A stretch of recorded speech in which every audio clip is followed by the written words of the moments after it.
Hello, everyone out there in the Twitterverse. Sorry, Ginger is here a day later than promised. I'm very sorry. There was a scheduling snafu, totally on my part. I neglected to click the right buttons when it came to scheduling my camping trip, and I was scheduling, and so I was camping Friday and Saturday instead of Thursday and Friday as intended. But here we are. It actually works out great for you guys because you actually get a little extra content that I wasn't planning on. So this Sunday we've got Declan Finn coming back to the show, and this coming Wednesday I'm going to have Jeff Dornick back on to talk about the latest collection of essays and everything that he's putting out. So you're going to get everything promised, just at a slightly different time, and you're getting more. I haven't figured out what next Saturday is going to be yet. Right now, I'm thinking talking about some microculture stuff. Just as a little teaser out there, a way forward through the morass that is, I think, clearly coming. But so, Declan, first of all, welcome back to the show. Thanks for having me. Always a pleasure to have you on. So, you are based out of New York. Let's just go right there, shall we? First of all, I'm curious. New York is a big place. Yes, it is. Not everything that happens in one place is, necessarily is happening elsewhere. True. So, how are things in your little corner? My little corner of New York is mercifully safe because nobody knows where it is. We're literally on the border between the eastern edge of New York City and the political entity that is Long Island. Nassau County, to be specific. Okay. I'm almost a rock's throw away from the border if I had a really good arm. But if I were a football player, I could reach it. And this is completely quiet. We haven't had any problems. We haven't had looting. We haven't had places burned down. In fact, during 4th of July, we almost thought we were being artillery bombarded because there were so many fireworks going off. We were literally surrounded. We counted about 12 different sites that fireworks were going off from. Now, keep in mind, they're completely illegal because this is New York. Everything's illegal. Of course. If it's fun, it's illegal. But my wife and I just stood out on the nearest intersection and just, our heads were on a swivel trying to keep track of all the fireworks going off. And she's relatively certain that one of the batteries of fireworks came out from our local precinct. And I like it. Yeah, and you could tell the cops did not care because while we were out there, there were at least 2 different cruisers going by. They weren't in any hurry. They were heading towards the direction of one of the main batteries, but they were in, again, no hurry, no lights, no sirens, and it was quite clear that they just didn't care. Right. But then again, well, let's face it, we're at the point where the cops are supposed to provide revenue for the city in tickets that make no sense. They're supposed to be enforcing the lockdown, which, by the way, they stopped caring about sometime back in May. And now they're being told that their budget's going to get cut. Yeah. They don't care. Yep. And then you got everybody's saying to fund them. You got de Blasio regularly attacking them. Oh, yeah. And I can't imagine they're real happy with the mayor right at this particular point in time. Oh, hell no. It was at least in his first, it must have been his first term, where every cop turned their back on him. I remember that. Yeah. So they have never liked de Blasio. In fact, all right, for everybody out there who is thinking, okay, New Yorkers voted for de Blasio, they're getting what's coming to them. I am tempted to go that way, except, and this has nothing to do with me living here, because again, thankfully, I am out of the way of the line of fire. Mm-hmm. But De Blasio's election, the mayoral election for New York City is so off year. It's literally the next year after the presidential election, Oh, the year before the midterms, and in de Blasio's last election, 22% of the population voted. Period. Full stop. 16% of the population voted for him. And gee whiz, if maybe, just maybe, crazy idea, I know, if the local conservatives even reminded people that there was even an election going on, maybe, just maybe, this dumbass wouldn't have gotten elected in the first place. But that's just maybe. And you know that you actually hit on something that I think extends beyond New York. I think it applies to a lot of places in the country. New York, LA, lots of parts of California where a lot of the people, if you actually sit and talk to them, are definitely at least a touch right of center.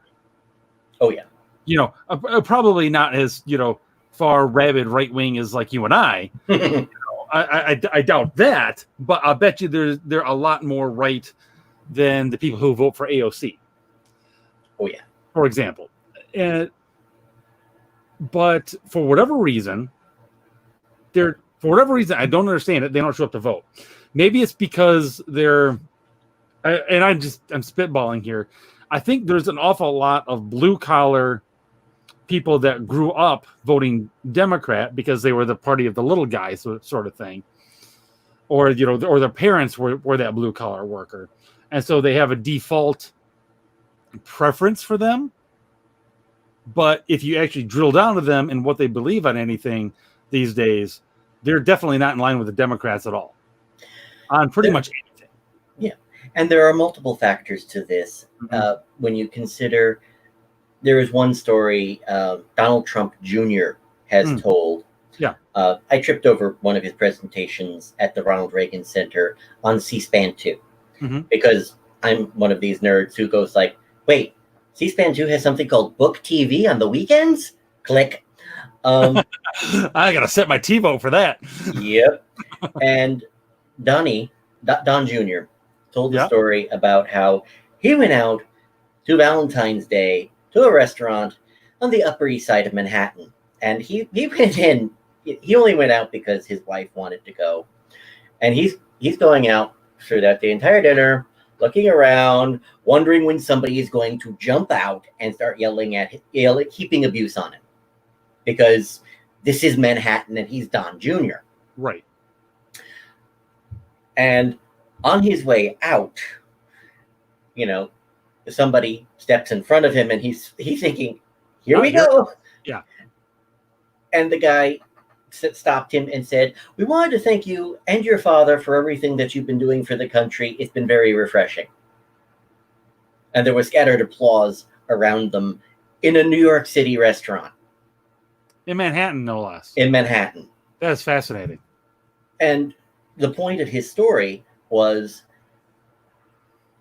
there really is a silent majority, and they really are everywhere, but they have spent so many years with Republicans who are good losers, Republicans who will not stand up on their hind legs and bark or put up a fight.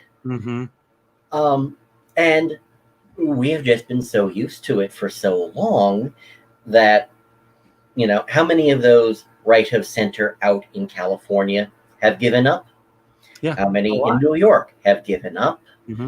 And I'm relatively certain that is what has happened to the state and city parties of, every blue state. And because as much I would rather not have to admit it, but alas, it is painfully clear, and it's been painfully clear to me for a long time since at least since John McCain was running, and it started to dawn on me at least as early as Junior Bush's second term that the GOP is useless. Yeah. arguably worse than useless. And I honestly, and I don't know exactly what the solution to that is, but I know that the silent majority has got to stop relying on these people to save us. Stop, like even the ones that do go and vote. So what? Just voting isn't enough. Yeah. Well, and now we can fast forward to today, where, how I put this. Yes, we have a nice little civil war going on in the country, but it's only one side shooting at themselves. Which is fascinating in and of itself. Yeah. Well, it's like in the military, they have a term called blue on blue conflicts. Mm-hmm. In this case, it's a lot more literal with, oh, look, it's Democrat lunatics, Antifa, Black Lives Matter, pick the anarchist of the day. Yep. Yeah, exactly. Going insane in Democrat cities, Democrat states. And while you will not see it in most of the mainstream news, a lot of these politicians are in deep crap. I'm told by people out in Michigan, my wife is originally from Ypsilanti, that there is a petition that has gotten enough signatures to start a recall process on the mayor or governor, or whichever one is more psycho. I keep forgetting. They're all starting to blur. And oh, look, how motivated are Democrats going out to vote? Or are they motivated to vote, or are they motivated to riot? I'm thinking riot. Lately? Yeah. Well, that's kind of borne out by the primary turnout for Bernie. Not a lot of the people they were counting on showed up for him. Oh, yeah. Which is interesting, or at least, I don't know. As crooked as the Democrats are, it may be more accurate to say their votes weren't counted. Well, all right. We had the New York primary 3-4 weeks ago. Time is starting to warp and twist and bend now that, we're not even allowed to go to church on Sunday. Technically we are now, but the last time I went to church a week or two ago, it was an entire public service announcement on social distancing and the COVIDs. Oh, yeah. And it's like, okay, dude, I'm going to think that you're just misinformed or paranoid or whatever, and I'm not going to hold this against you, but I'm going to come back when you stop taking lessons telling me how to worship from de Blasio. Anyway, sorry, I got off track. But the New York primary here happened in June. Now remember, by this point, everybody's dropped out except for Biden. Everybody's campaign is suspended, blah, blah, blah. Right. Biden got less than 70% of the vote in the New York State primary for the Democrats. Really? Everybody was either, I don't know if they were signing in or if it's, yes, just because you have suspended your campaign doesn't mean that your name is off the ballot. So people were still nominating Bernie and Klobuchar, and I even think Booker of all people. Booker. Which tells you exactly how beloved Biden is. Yeah. Yeah. Okay. Especially since these are the primary voters. Primary voters are typically a touch more informed than the general election voters. Typically. Yeah. Except for that one lady, and I can't remember which state it was, but whatever, who went to go vote for Buttigieg and was like, wait, he's gay? I was like, oh, wow, really? Look, lady, people keep calling this is why whenever the Democrats are like, well, when we have big turnout, we win. Low turnout means the Republicans win. So we need a big turnout. I'm like, you know what that tells me, you idiot? It tells me that people who are motivated and are paying attention and care are more likely to vote Republican. The more informed a person is, the more likely, at the very least, the more likely they are to not vote Democrat. So if you get a big turnout, you're getting a bunch of people who don't pay that much attention, which means all of your stupid emotional appeals are exactly tailored to those people. It's like, your argument, I don't think, says what you want it to say. No kidding. And heck, the enthusiasm among Democrats is so low right now. Before the attack of the killer COVIDs, you had polls being taken at Trump rallies. Yeah. And after three or four of these massive 100,000 people rallies, people noticed the trend that around 40% of the people in the Trump rally were Democrats. Really? The term "I'm mad as hell and I'm not going to take it anymore" is starting to come to mind. Yeah. Huh. And this was like January or February. This is before riots and blood in the streets, literally. Utter lawlessness, chaos, two different communist front groups throwing Molotov cocktails at cop cars. And shocking, right? Yeah. Now, I'm curious. Amongst all of the various conservative pundits, the going thinking is that a lot of people are going, if not directly blaming Trump for all of this, there's at least the idea that, well, if we just get rid of this guy, people will stop acting crazy, so they may not turn out to vote for him, or they'll go and actively vote for Biden or whatever. Or people who are upset, and I'm closer to this camp, who are upset that Trump hasn't done more, that he's kind of let himself be led along by the nose by Fauci and various other people, and let himself be largely silenced. That they won't turn out to vote for him. Now, I don't know. What's your take on all of that? Because honestly, it seems, I don't know. It seems off, except for the last camp. That camp I see. All right.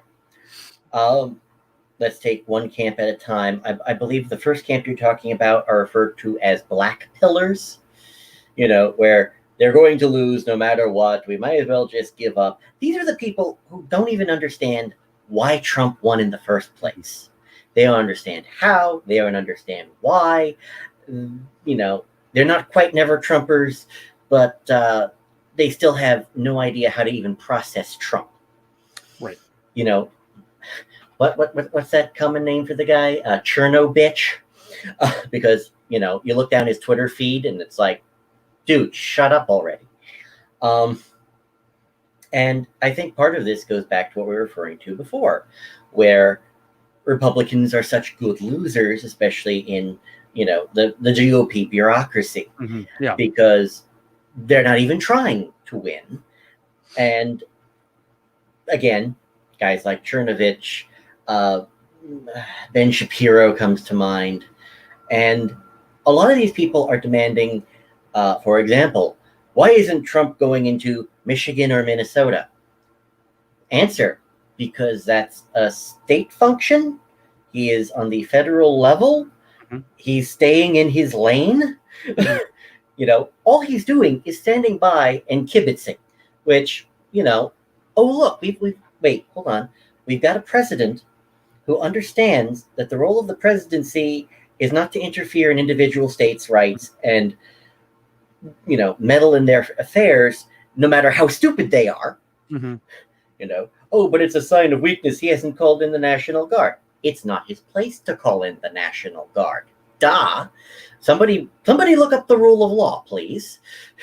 Because after a while, that's, the president calling martial law in somebody else's state is kind of illegal, or is at least legally sketchy.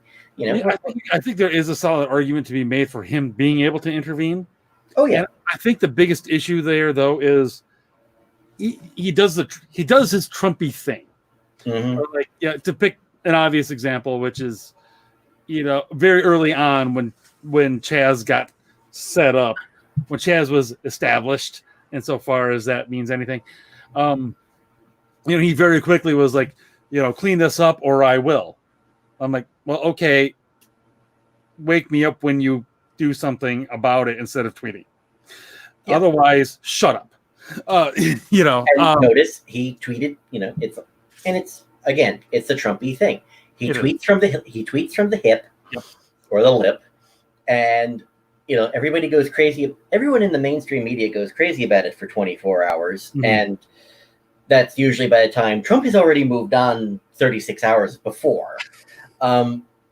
And notice after that, he just decided to do Mystery Science Theater 3000 political version on them, which again, very Trumpy thing to do. Mhm. And frankly, that's pretty much what he should have done. Let's face it. Are you familiar with the term Kafka trap? No. It's basically heads I win, tails you lose. Okay. It's like White Fragility, the book, where you're a racist. No, I'm not. Your denial proves that you're a racist. Okay, yeah. I'm with you. No, I'm not. Screw you. When did you stop beating your wife? Yeah. Bingo. And notice how many people in the mainstream media varied back and forth between, well, we want to hear what Trump has to say on the situation, to, oh, Trump, just go shut up. It's like, And frankly, I think it was a trap, because I think there's truth to that. Yes. And the trap would have been, we burned down half of Seattle. Mm-hmm. Trump sends in the National Guard, and congratulations, the headlines and the narrative is the Emerald City SS, which is kind of what they're doing now with Portland. And yep. At the same, and yes, I honestly agree. I do think that the organizers did kind of set that up as a trap, or setting up a lot of the stuff as a trap. They're trying to get Trump to go too far. I do believe that's true. At the same time, it's like you can't let him run roughshod either. It is, especially the issue that frustrates people like me is, don't make a threat and then not do anything with it. And I understand it's Trump's general style. As you said, he tweets from the hip. At the same time, it's incredibly frustrating. It's like, all right, if you're going to say it, do it. If you're not going to do it, then don't say it. And I'm fine either way. It comes off as very paper tigerish. And I'd rather have the actual tiger, or if we're going to play the strategy game, fine, play the strategy game. Let's do that. And don't make it look like you're one thing, because I don't know, that bait and switch, it frustrates the hell out of me. Well, I'd rather see the action than the threat of action without any follow-up. You know what I mean? Yeah, well, I'm sure a lot of it was a knee-jerk reaction, because let's face it, my first thought is, can we shoot these people now? But it's like, take a breath, count to 10. And you're right. And again, you're right. I do believe it was largely a trap. And it is, as you said, it is a complete catch-22. And you either let them keep doing their thing, in which case you do look ineffectual, or you go in and you risk looking like the fascist they say you are. Yeah. I mean, and if anything, and I will give, Trump has, if anything, been very clearly not a fascist. He's done, and one of the many things that I will give him credit for is the fact that he has not used like the whole COVID thing to try to grow the government in any way, shape, or form. Yeah. He's been like, he has actually not done a single federal mandate out of it. They were all suggestions. Oh yeah. Now though, I think he's got to do, and he should have started doing this months ago already, and consistently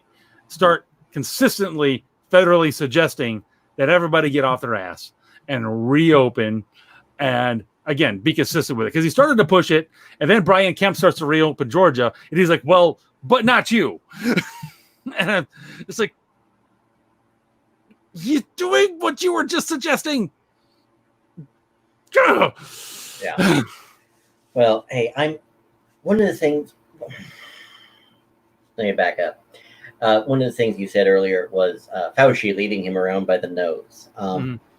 I suspect that even Trump had his doubts about that because, again, as you just said, a lot of what Trump has been talking about on the federal level have been suggestions. Right. There were no federal mandates because I suspect Trump, well, it did not take, what's the term? Three-dimensional chess to figure, oh, look, if you give Democrats an inch, they'll take a mile and the rest of the state and, turn into little mini Hitlers, which Cuomo has done. That's for damn sure. And, so did Whitmer. Not to quite the same extent, I think, as Cuomo, but yeah, up there. Yeah. And Cuomo is such a knee-breaking thug. It's not even funny. Right. Oh, yeah. I mean, he's a New York politician, man. Oh, we've had some New York politicians that didn't suck quite this bad. Giuliani was. I remember Giuliani. I liked him. Bloomberg was sane for 8 out of 12 years, for the most part. And third term, it's like, okay, you've just gone right off the rails. And then you got Andrew, who. I'm sorry, I watched Chris Cuomo interview Andrew Cuomo on CNN, and it's like, dude, incest is illegal.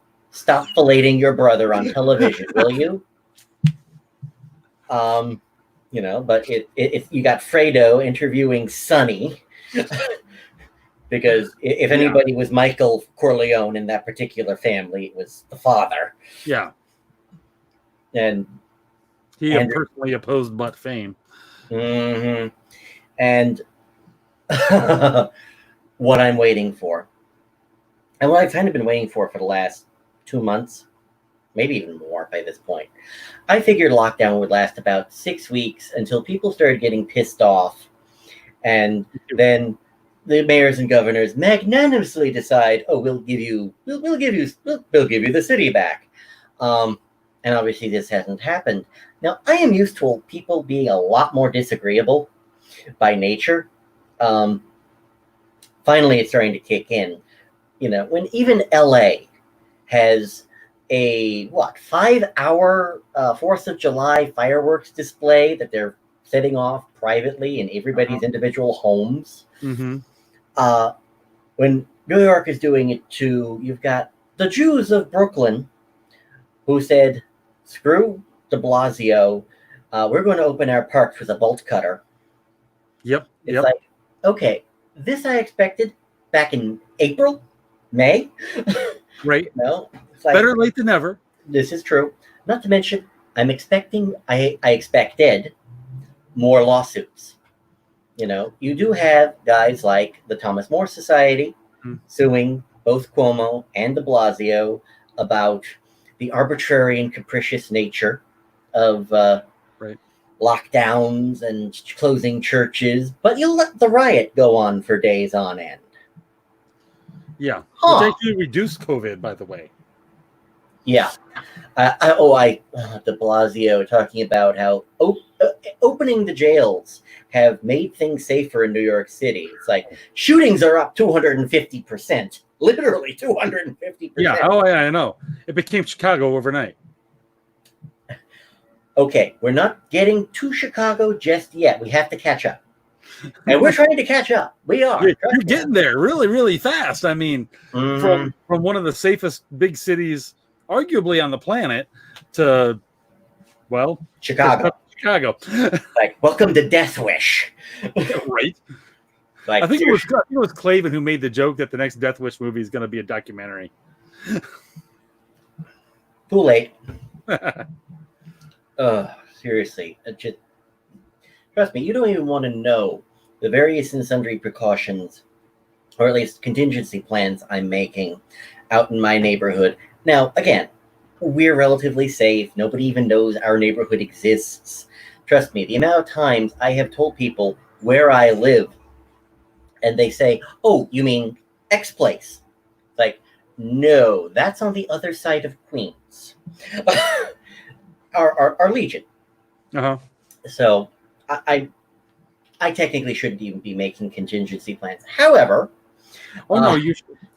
yeah, it's like, well, the places we shop sell little glass jars about this big and yay big, and ammonia is legal and bleach is legal. And if you mix them together and then tie the jar on really tight, you get a wonderful gas grenade for crowd control. Yeah. Because I am mildly concerned that one of these days, sometime soon, somebody is going to get tired of going after the bigger churches in New York City Mm-hmm. and desecrating or just committing full arson on them. Mm-hmm. Because in case That's become a thing in the last couple of weeks. Has become a thing.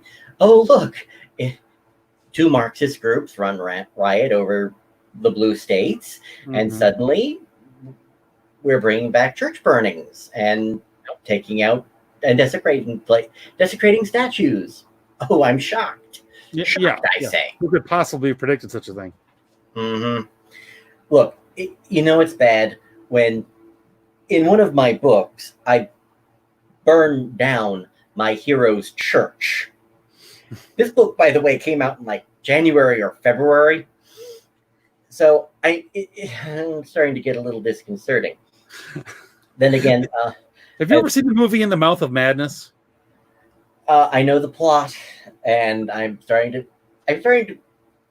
feel echoes of it. Yes, trust me. I mentioned this online a few days ago that my Saint Tommy NYPD series, Mm-hmm. which your audience may not, is about a cop with the powers of a wonder worker who keeps coming up against utter, demonic forces in city, state, federal government, demonic jihadis, that sort of thing.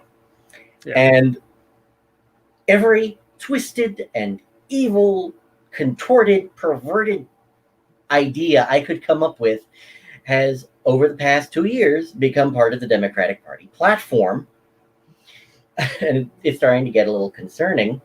And books that haven't even come out yet, my editor was looking at going, who is this Antifa group and why are they the bad guys? It's like, well, that's a page of description that's probably going to confuse people. Like, why did he put that in there? We know who Antifa is, right? Yeah. They ran the Chaz or the CHOP or whatever stupid acronym they had before the end. Well, from what I've seen, they keep it seems to be in dispute whether or not they've actually really left it or not. I actually just saw today they were I don't know if they in particular, but rioters were attacking the Amazon store there in Seattle. So again, as you were kind of saying, it's like they're kind of attacking their own. Oh yeah, these corporate people. They support you insufferable idiots. Just like when they go to protest the mayor's house in Portland, he's been letting you do whatever the heck you want. And the lady in Seattle, she didn't say that it has to end until they actually came to her house. Suddenly they became terrorists. Right. So I was just going too far. So, what made you think that they were gonna? What made you think they were gonna leave you alone? That is not how these things work. Read a book. Well, if they read a book, they wouldn't be Democrats. They wouldn't be Marxists because when the Marxists in Russia decided to model their revolution on the French Revolution, it's like, guys, you know how that one ended, right? There's a lot of people getting their heads cut off, but it's perfectly okay because, we're on the Committee of Public Safety and we're not going to get taken out, except tell that to Robespierre because that's how he ended. Yeah. And they don't learn. They never learn. And a lot of the people who support them don't learn either, because nobody has figured out yet. Okay, maybe a few people have figured out yet that Marxist, socialist, whatever they're calling it this week, movements, they're never happy. You know, first we want an apology. Black Lives Matter wants an apology for slavery. Okay, fine. Now we want you to kneel. It's like, and I know people who have knelt because they didn't want to start an altercation. There were people who stopped when it's like, okay, now lie down on your belly. It's like, no. Yeah, and no. and thankfully, even the Black Lives people who were making that demand said, okay, fine, whatever. You knelt. You have knelt before Zod. We're happy. Yeah.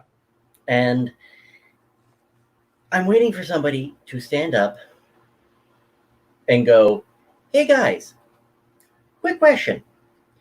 The amount of blacks who are killed by other blacks is about 10, 20 times the number of blacks killed by police officers.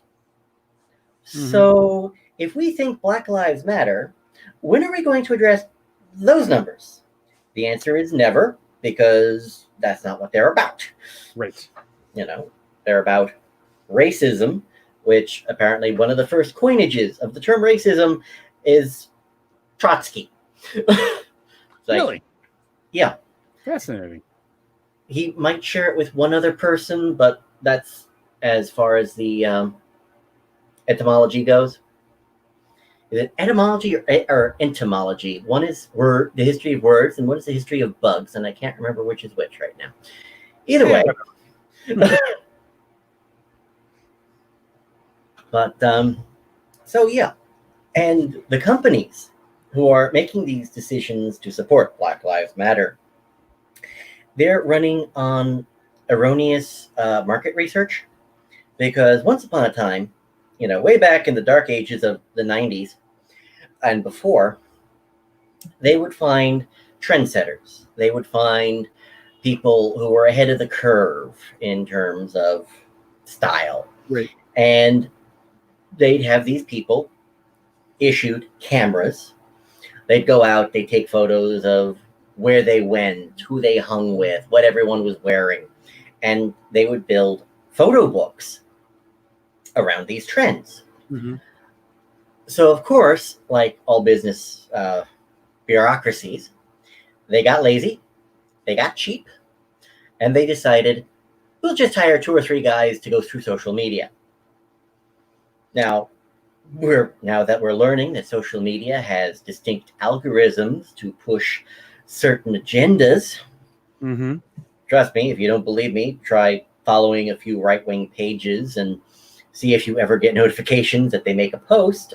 Yep. You won't. And congratulations. These companies are being led by the nose by Facebook or Twitter or YouTube, and coming to erroneous conclusions where Gillette thinks it's a good idea to alienate men.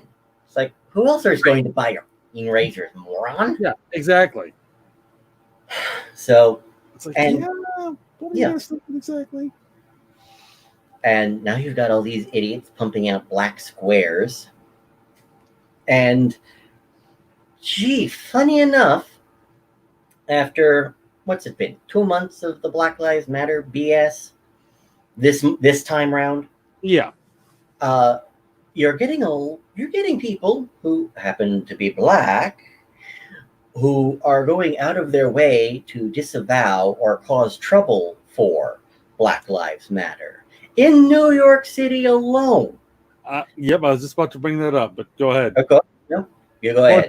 There was recently the one woman who was pouring black paint over de Blasio's Black Lives Matter mural in the middle of the street, based and saying all lives matter, Jesus matters, things like that, and they arrested her for it.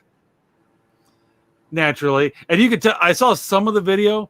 You could tell, like they were really like the cops were really like, "What do we do here?" they were kind of trying to like gently get her to stop. like please, like reaching down trying to pick her up, like please don't do this. it was We like don't want to arrest you. You could tell it was quite the conundrum for them. Oh yeah. Oh, and but she got released, and boom, right back to business. I'm like, I like you. You are my friend. You know what? You and I, we can hang out. I believe it was yesterday where there was yet another person, only this time she was spilling blue paint, crying out, "Blue lives matter, refund the police." Oh, same lady. Yep. And oh, by the way, in case you folks who are listening in don't know, this lady is black. Mm-hmm. Yep. Exactly. So it's like, oh my gosh, guys. Of course, I doubt mainstream media is giving her a lot of coverage. Oh no, she is a black female white supremacist. Well, yeah, it would make sense. I mean, I'm sure she's going to get memory hold quicker than you could say Orwell. Depends on if she stops, because at current rate of speed, she's going to become an internet sensation. Well, I hope she keeps going, because this narrative has got to be broken. Oh, yeah. Go ahead, please. Well, it's already under fire in New York, because I don't know if you know, we had an anti-crime unit, which was specifically geared towards gun violence, as opposed to the NYPD, which is trying to tackle everything. And of course, under the heading of Black Lives Matter, the anti-crime unit was disbanded. Of course, gun deaths and shootings shot up more percentage points than you can even keep track of. And suddenly, black communities want this anti-crime unit back. Right. And de Blasio is saying, no, Black Lives Matter. They clearly don't. It's not about that agenda at all. Yeah. Really? Yeah, that's weird. Yeah. So it's like there's something else going on. Yeah. So, and again, we're right back to, so who kills more black people? Black criminals, Planned Parenthood, something like that. Definitely Planned Parenthood. I think they get the award for killing most of just about anybody, actually. Well, right now, most of Planned Parenthood clinics are in black neighborhoods. Yep, by design. And we do not have a black replacement population. At current rate of speed, the black population of New York City will abort itself out of existence. Yeah. So don't worry. Literally. Yeah. So de Blasio can support Black Lives Matter for all he likes, because in a generation or two he may not have any in New York City. Black lives. That's true. That's true. And for those who are unfamiliar with what Declan is referencing, this is fact. Planned Parenthood aborts more babies in New York than are born in New York. They literally have, unless they're being replaced by immigration, and I don't know. Fair.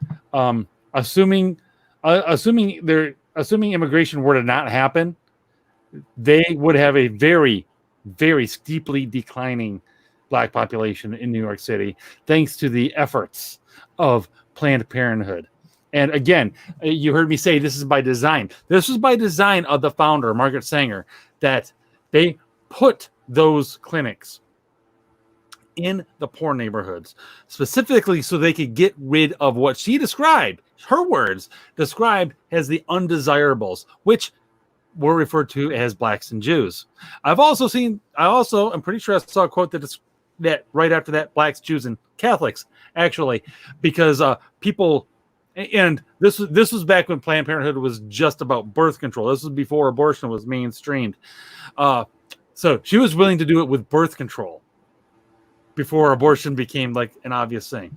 And it's worth mentioning, too, that she had disdain for Catholics, because part of what got birth control mainstreamed in this country is that Margaret Sanger realized she could use it as a wedge issue between Catholics and Protestants. Because before 1936... everybody was on board with birth control bad. everybody. The Anglicans were the first ones to kind of let the camel's nose under the tent on that one. And I actually read, this is way off topic for what we plan on talking about, but this is a bit of a issue with me. I read the actual language of the decision at the Lambeth Council, and it wasn't the camel's nose. It was the tip of a nose hair in the camel's left nostril that made it under the tent. So tightly was this worded. But as soon as that got in, bam, that whole camel was in and knocking stuff over within a matter of years. It is insane how quickly it went from, oh, well, in this very particular narrow circumstance to, And like I said, that opened the door for Sanger to use that as a wedge issue between Catholics and Protestants. And that got birth control, and then fulfilling the prophecy of Pope Paul VI, abortion mainstreamed. Yeah. We don't have the slippery slope. Remember how everyone was told that the slippery slope does not exist? Fallacy? Yeah. Yeah. Well, guess what? The slippery slope doesn't exist. It's actually a sheer straight drop. It sure seems like it. Yeah. 15 years ago, it was, Vermont is going to have civil unions. Mm-hmm. Within 7 years, within 10 years after that, it's, okay, we don't care what your state says. We're going to insist that gay marriage is constitutionally mandatory. And the prophecy of someone from the 90s, I forget the Republican senator, where he said, if we allow gay marriage in, we're going to have bestiality and pedophilia as discussions in the public square. Mm-hmm. And look, 5 years, because if I recall correctly, gay marriage was 2015. Within 5 years, we have Black Lives Matter rallies with signs where, Black we are against gender lives matter. We're against pedo bashing. Yeah. Oh, yeah. Like, wait. Yeah. I'm sorry. You guys are for molesting children. And what's the saying of NAMBLA, the Man Boy Love Association? Mm-hmm. 8 is too late. And 1, what does this have to do with Black lives? 2, try selling that in parts of Harlem, Bed-Stuy, anywhere outside of Greenwich Village, and see if you get out alive. Yeah. They've even got a term now, the whole minor attracted persons maps. Oh. They're literally going straight for the gay, the homosexual playbook. And it's funny because it's probably 15 years ago. There were a couple of warning shots across the bow on this one. There were stories. One, there was the Nicole Kidman movie Birth, which was her husband, her lover, whatever, was reincarnated in like a 10-year-old boy or something. Yeah. There's a bathtub scene. Nothing actually happens in said scene, from what I understand, but it's there, and I'm like, oh, warning shot, this is coming. And about that same time, there were stories on NPR about how well, and this is a quote from whatever expert they had on, which was that, well, being attracted to children may, it may be normal, but it's not acceptable. I'm like, I know the language you're doing there. That is the brand. That is the language of branding pedophilia has a taboo with no particular reason or anything behind it. Just a thing that people find icky. This is a warning shot. This means they're coming for it. This means they want this to be mainstreamed. Just the way the language is used. It's like, oh, you mother. Oh yeah. Well, look, there is at least one. Remember a while back, the owner was talking about stop using masculine terminology. Somebody came up with the same version for stop using pedo-friendly terms. Instead of they need help, say brick that mother. or it's a mental health issue. What you really mean to say is, to the wood chipper. You know, pedophilia is a fetish. Reply, saw the in half with a butter knife. You know, that sort of thing. That's my fetish. Yes. Look, there is a story, and I do not know how much truth there is to the matter, where the British colonizing India had found out about this custom called sutti, where you'd have a recently widowed woman who, you know, oh, look, this 14-year-old was married to this 60-year-old. The 60-year-old has now died of old age, and the widow is now 24 and available. And there were more than a few instances where the local women of the neighborhood would make certain to throw the woman onto the husband's funeral pyre to make sure that their husbands wouldn't go wandering. And the British heard about this particular practice, which is supposed to be voluntary. Yeah. I can't live without him. Fling. It's supposed to be voluntary, and the British heard about the non-voluntary immolations and went, no, we're not going to allow this anymore. And the locals said, but this is our custom. And the British officer reportedly said, and in my country, it is our custom to hang men who burn women. Let us all act according to custom. Oh, I'm attracted to minors. It's my custom. You don't want to know what I do to people who molest little children. It's my custom. Let us all act according to custom. Yes, exactly. Let's see. Yes, let's go. Then let's pretend we live in a civilized society and do what a civilized society would do to people like you. Well, civilized has been used as a term for, oh, we can't execute people. That would be wrong. Like no. Let's pretend we live in a civilized society. One that recognizes there is such a thing as evil in the world and is willing to act accordingly. Yeah. Well, look, at current rate of speed, I've lost track of how many churches have been either desecrated, vandalized, or burned. At least 4 have been burned down in the last week. Yeah. Again, going back to the throwing in the fact that there have been numerous desecrations as well, including the spray painting of statues of Jesus and Mary. I think one statue of Jesus recently got its head removed.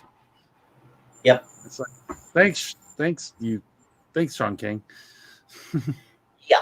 Oh yes, his white Jesus. It's like, let's start with marble. What color is marble for the most part? Because yeah, and besides, it's like, one, how many people actually believe that Jesus was white anyway? Is there anyone currently living who is not aware of the fact that he was born in flippin' Israel? No one to my knowledge, but it's like, I'm sorry, he would have looked like a Jew.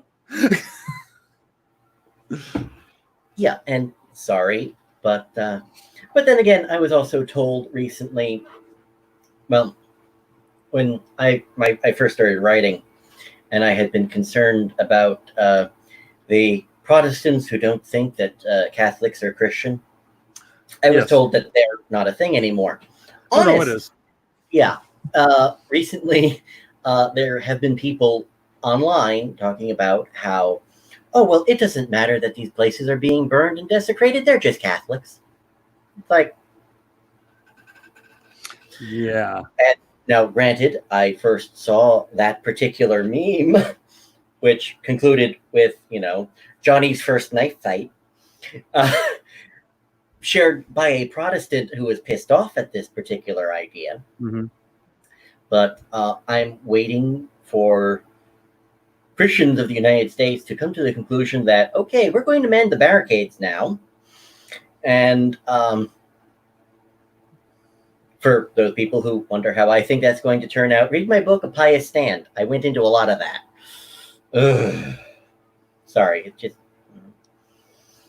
again, I develop things that I think are so outlandish that they can't possibly happen, and they become Democratic Party platforms. But no, right now, okay, I don't know, we've wandered far afield. Do you want to go back to any particular one topic? No, we've covered a lot of ground here tonight. Excuse me, just a. Yeah. I got the Rona. Anyway, No. actually, you know what? Let's briefly before we start to wrap things up. What is the current Rona situation in New York? Well, aside from anywhere between 6 to 10,000 dead in nursing homes, thank you, thank you, Andrew Cuomo. Well, the narrative is that, oh, we're doing perfectly fine now. We're really not doing any different, but the death rate has plummeted. So, yay. They probably just stopped counting everything as a COVID death. They probably just stopped counting, period, because they have cooked the books so much in terms of corona deaths. And for the record, Andrew Cuomo stopped counting New York State stopped counting corona victims around the same time that Texas started testing everybody. So New York State could say, "Oh, we don't have any problems. We're dropping." It's like, yeah. The old saying is that figures don't lie, but liars can figure. And that's becoming depressingly obvious. Oh, yeah. The more like my tweet the other day, there's lies, damn lies, statistics, and COVID numbers. Oh, yeah. Hey, what was it? Florida, where, oh, we have a 98% increase in coronavirus victims. And no. What they really had was a 9.8% increase, but somebody just... Yeah. It's like, oh, yeah, we're just going to move the decimal point. Yeah, that was the only lab that actually responded to an inquiry. Mm-hmm. There were actually, I think there were a total of 33 labs that had suspiciously high positive test rates, like at least 80 something more, most of them in the high 90 percentages. And inquiries were made to each of these labs. And that one was the only one that was like, what?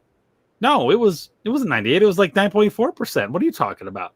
So either whoever's reporting the numbers to the media for the lab is a dirty liar. The media is a dirty liar. Somebody's a dirty liar for these things. And I guarantee you, one lab, okay, maybe somebody misplaced a decimal somewhere. 33 labs all making the same mistake? No. And that's either because the media is directly lying about it, or the labs are misreporting it, and there's no way they're all misreporting in that same general direction without some sort of outside prompting. None whatsoever. Hey, I want to see if the lab gets paid like hospitals were getting paid, because hospitals got money per coronavirus victim. So that's why suddenly everyone died from corona, even guys who got shot 6 times in the head. Unless, of course, you're Floyd George, in which case you could have corona, a bloodstream full of fentanyl, and obviously the cop did it. Yeah. It's like, gee, wait, you mean he had breathing problems and heart problems and corona, which causes breathing problems, fentanyl, which causes heart attacks, but no, the cop did it. Yeah, sure. And for some reason, we still don't have that body cam footage, right? Anyway, I might be cranky. At least the audio came out and actually did reveal that he was, long before they ever put him on the ground, he was complaining of having trouble breathing. Oh, gee whiz. Anyway. Yeah. But look, one of the things I am amused by on this entire situation is back in 2016, there was a prediction by somebody, and I'll say I'll save who said it for the punchline. Somebody noted that in 2016 that Trump was going to win because Trump was the biggest up yours to the media, to politicians, to Wall Street, because, Wall Street said they hated Trump, even though he's a Wall Street guy. The media said they hated Trump, even though they seem to love his reality TV show. Right. Politicians hated him because they hated him. And Trump would mouth off to Ford and Toyota. Well, sorry, not Toyota. To Ford and other Detroit car manufacturers that, if you move your factories to Mexico, we'll put a 35% tariff on it and nobody will buy the damn things because they're too expensive. And, blue collar workers, the normal guy in the street, figured the biggest screw you, the biggest legal hand grenade they could throw was to vote for Donald Trump. Mm-hmm. The guy who made that prediction was Michael Moore, of all people. Yeah. Yep. And that was 2016. In the year of 2020, where Democrats, and almost entirely Democrats, have taken away people's friends, families, church services, funeral arrangements, parties, their Bowflex machines, their gyms, their restaurants, their theaters, and pretty much everything. How many people are going to be more pissed this year? There's that. There's definitely that. I'm really curious to see how things are going to turn out this election. I really am. It's going to be very telling. Well, as far as what the real state of the country. Oh yeah. Because right now we're all operating in theory space. But once we actually get there, once the rubber meets the road here, and just in just a few weeks, really, it's going to be very telling for where we're really at. Oh yeah. And we'll know what the result's going to be interesting. Oh yeah, because a lot of people who are trying to make predictions haven't realized that the politicking and the campaigning hasn't really started. Biden's been hiding in his basement for the last 6 months. Trump's been kind of busy doing, leadership. So nobody's campaigning, and the Democrats, like out in Arizona, Mark Kelly, the husband of Gabby Giffords, who got shot a while back. He is not making ads to air on MSNBC or CNN or anything network related. He is paying for negative ads against Martha McSally. McSally, I know, is her last name. She's the current Republican. I think And he is running negative ads against her on Fox because apparently he figures it is easier to talk Republicans out of voting than it is to actually motivate his own damn base.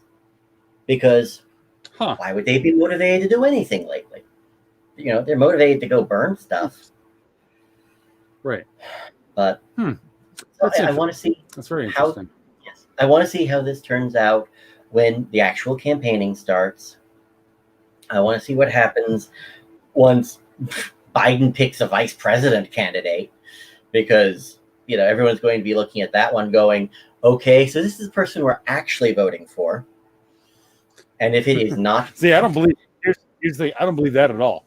I don't believe the vice president. The Biden's vice president would be the actual president. I don't think it would be either one of them. I think whoever's currently pulling Biden's strings would be the actual president. In which case, I think whoever the vice is going to be a figurehead puppet, is what I think. Well, the nominations there are either Hillary or Andrew Cuomo. Although good God, the people who have suggested, oh yeah, we're going to either swap out Biden for Andrew Cuomo, which, yeah, that'll win you points with the Bernie Bros. Or even worse, we're going to make Hillary the vice president for Joe Biden, which it's like, dude, do you have a death wish? Yes. But I also, I'll be honest. There's a dark part of me that really wants Hillary to be vice president. Because, I know that part. Trust me. yeah, Who knows what evil lurks in the hearts of men? I do. 6 months in, Joe's dead. Weird. 6 days. 6 days. Okay, I might be underselling it.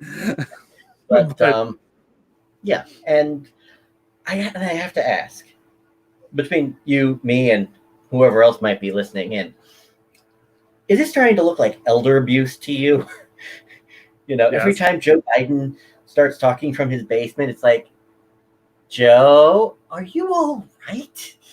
I do. Did you take the right pills today or not? But I mean, in all honesty, this is why I am convinced that he's not really calling too many shots right now. Someone else is. And that's why it doesn't matter who he picks for vice president in a lot of ways. I mean, it matters for which votes he's trying to pander to. But as far as who's actually going to be calling the shots, no. I don't know who is calling the shots, but it ain't Joe, and it ain't going to be his vice president. Well, every time Joe opens his mouth, he talks about how his team is working on it, and since I don't think Joe Biden is in a condition to lie or be dissembling in any way, I figure there is a team put together, probably for him, not by him, who is calling all the shots. Right. And I'm trying to even figure out why anybody else gave up. Because let's face it, one,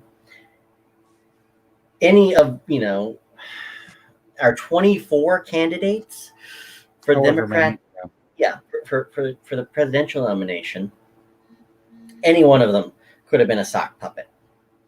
In fact, I think some of them were sock puppets. Just look at the way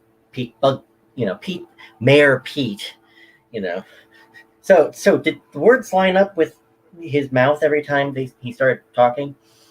But seriously, when you've got a name like Butt Plug, you shouldn't be running for public office. And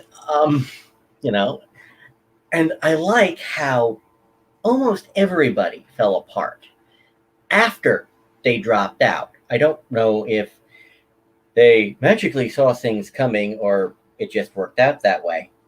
But after every VP nomination that was up for everyone up for consideration for VP.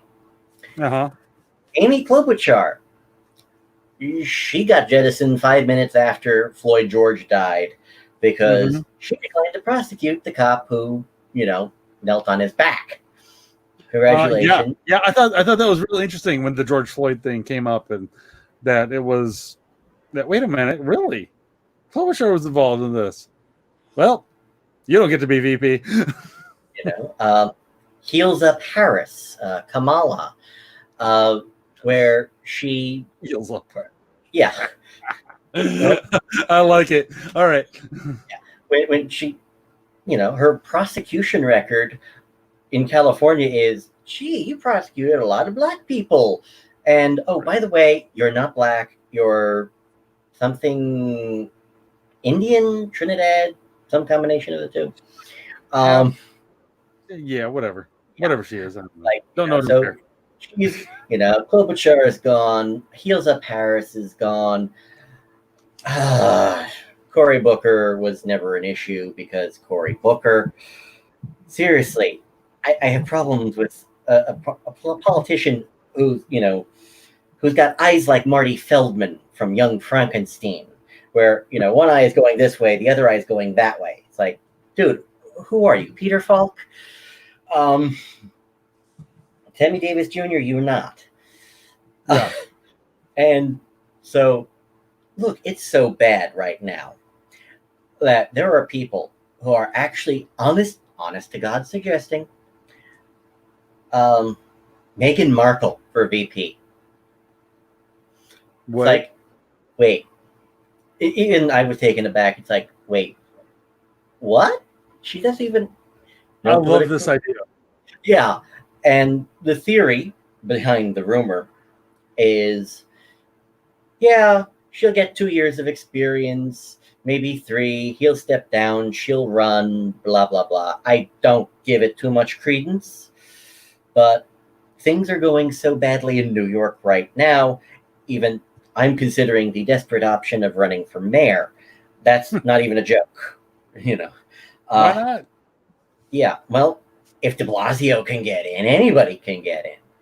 Although, when I directly asked the state Republican Facebook page, I was told that the current rumor for mayor, which, again, remember, mayoral election is next year. So Don I'm asking, Jr.? that's actually the one I want. I want Don Jr. to run for mayor. I want him to run for governor. I want him to run for some kind of public office because, good God, we need it. And we know he's got a spine. The person I was told, however, was Curtis Sliwa. Have you ever heard of the Guardian Angels? Oh. He's the founder. Oh. You want a law and order candidate? I can't think of anyone better aside from a cop. Yeah, that'd be interesting. I have to say that'd be fascinating. Yeah. So I mean, gosh, heaven knows the law and order candidate would probably clean up in New York right about now. At least should. Look, this is very much right now. We are reliving the early '90s. Keep in mind, you had right after the emergence of roof Koreans in California and the David Dinkins pogrom of Crown Heights. Right the year after that, in both cases, were some of the most conservative governments either city has had in decades. We had the rise of Giuliani right after Dinkins, who, frankly, I think de Blasio wants to be when he grows up. He's getting close. And right now, looking at the entire country has, we now have storefront Sikhs where they're standing out in front of their stores, their stores with AR-15s. And all I can think is, only an AR-15? You don't want something that has more firepower? I'm only kibitzing that. Hell, St. Louis, where, the two porch front commandos. Where they're good liberals.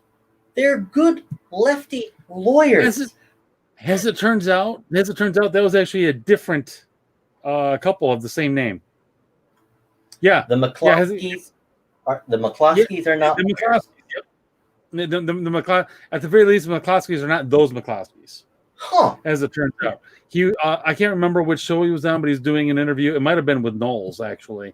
And he was like, we have not been, we weren't those guys. We're not like registered Democrats or anything like that.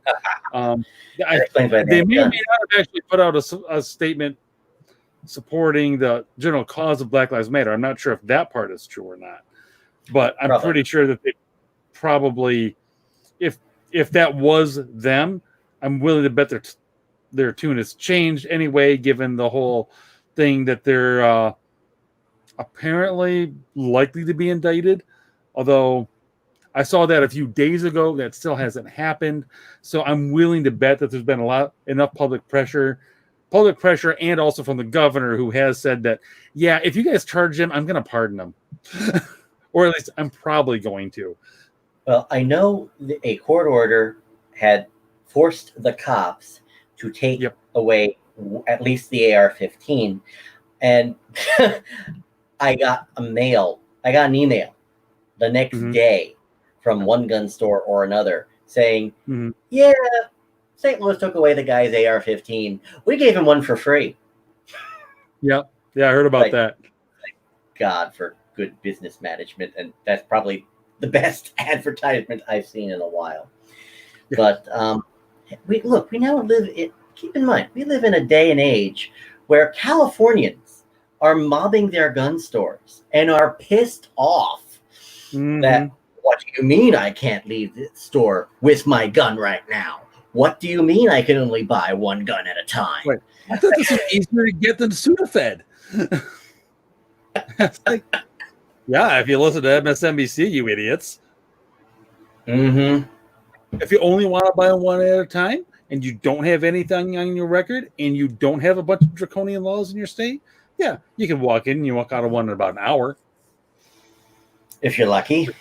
Which is, when I actually purchased on my own my first gun, it took maybe an hour from when I went into, but again, that's not because it's so dang easy. It's because computers now, everything is interconnected. They're actually using that for the background checks.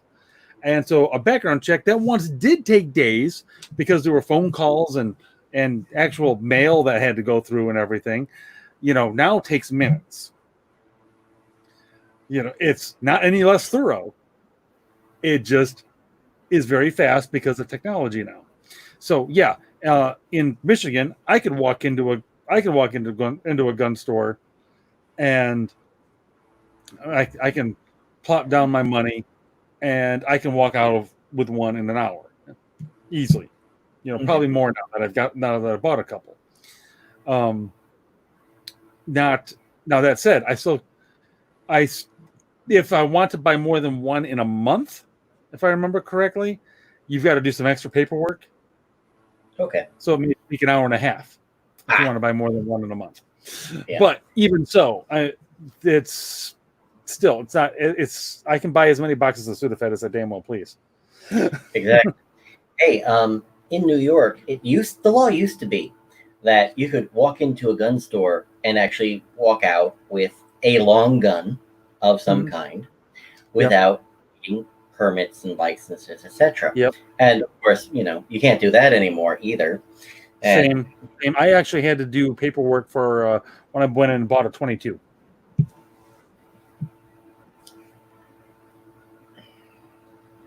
And actually, when I got my CPL, at that time, the law was once you've got your CPL, you just have your CPL, and they don't need to do all that extra all that other paperwork and everything. It's covered by the fact that you have a freaking CPL. Yeah. Well, yeah, that changed in between when I got my CPL and when I went to buy my first gun after the CPL, which actually was, I think it was the 22. Hey, what I want is some right-wing politician. If God forbid I'm forced to actually run for something, I'll do it. I want somebody to listen to the argument about, abortion is a right and it must be paid for by, taxpayer dollars. I want somebody to just say, okay, fine. If we grant you that premise, then we have to give out guns to everybody because that's in the Second Amendment. You have the right to get a gun. So if you have a right to an abortion, that means we have to a right to a government-funded abortion. That means everybody has a right to a free gun from the government, right? Yeah. If they want to play, it is funny how when the left, see, the right is perfectly content with everything being a negative right. Basically, you don't have the right to get in my way of doing something. For the left, everything that they want to be a right has to be a positive right, which is not only do you not get to get in my way, you actually have to facilitate me getting it. It's like, no, that's not how any of these things were set up. And yes, by that logic, please, Uncle Sam, I will take my Glock now. Exactly. And I'm at the point of, well, you have to, you're a Catholic, but you have to bake me a cake. It's like, no, I don't. Make me. And not to mention, I'm sorry, you had to sue me to make your cake, and you're going to eat what I give you. How stupid are you? Exactly. It's like, all right, why don't you just go ahead and send it back to the cook? Because Mhm. that's you idiots. Yeah. On that note, actually, we are actually a bit over time, which is never a bad thing. So anyway, thank you again for coming on, Declan. It's always a pleasure to have you on to sit and talk Anytime. about wherever the conversation leads us. It usually leads us on tangents, and that's always fun. Uh, and thank you everybody for tuning in. Everyone who's watching now, everyone who will be watching later. Stay good. We'll be back this Wednesday with Jeff Dornick talking about his latest project, and then stay tuned for next weekend when I probably going to be talking about microcultures, what I mean by that, and how it could at least be part of the solution to get us through whatever the hell it is that's coming. And until then, y'all keep fighting the good fight.